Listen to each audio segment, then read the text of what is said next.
Okay, so in the last video, I talked about how sometimes an idea gets revisited, but it doesn't need to. But in this video, I'm going to talk about transition to what happens when ideas first get started and how there's different types of initial resistance. This type of resistance is called the simplicity paradox. And that's where a person or group dismisses an idea because it's perceived to be too simple, when it's actually quite complex, and it's they're lacking the depth of understanding. And then later on, we'll talk about what you can do about it. So, simplicity is often the hallmark of great ideas, and it's not always easy to recognize. Simple solutions can often appear deceptively shallow, leaving us feeling that something so straightforward must lack depth. This bias against simplicity is powerful. In many cases, we reject the simplest answers before fully understanding their value. And this is what I'm talking about in the simplicity paradox.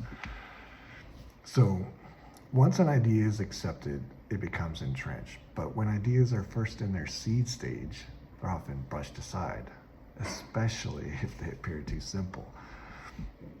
So this phenomenon has been referred to in other areas as elegant simplicity or deceptive simplicity, which is similar to the heuristic Occam's razor, which is where simpler explanations are often preferred, but only after fully understanding the complexities involved. The simplicity paradox states that simplicity often masks the underlying complexity and effort required to truly understand and express something. The paradox lies in the idea that achieving simplicity often demands a deep, complex journey of learning and refinement. A person with deep understanding can make even complex ideas seem straightforward in their essence.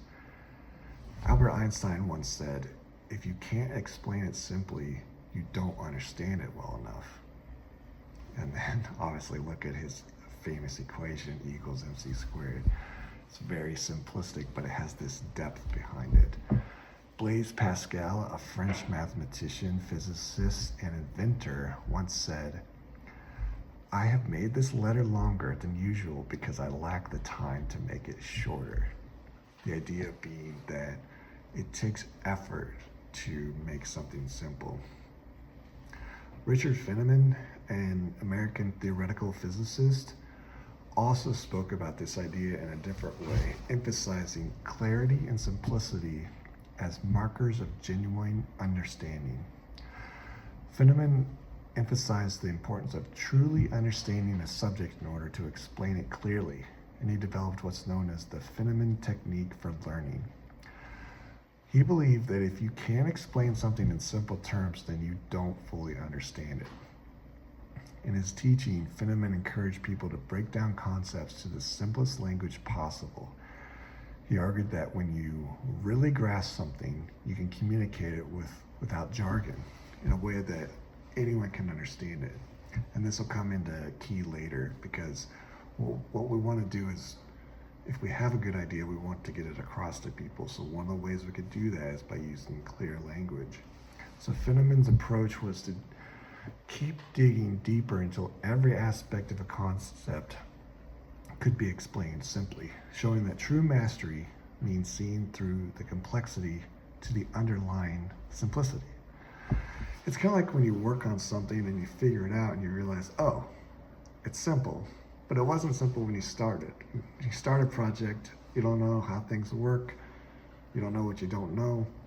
Then once you understand it, it all seems simple, which is kind of the opposite of the Dunning-Kruger effect. So, just a quick story. One time I started this new job at a software company, and I asked my manager what we did there. And he simply said, "It's field service software." Not knowing what that meant, I asked him to explain it. And then when I would explain it to others, it would take me about 5 minutes to explain what we did there.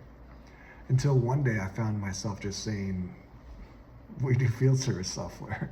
because I finally had a depth of understanding as to what those words mean.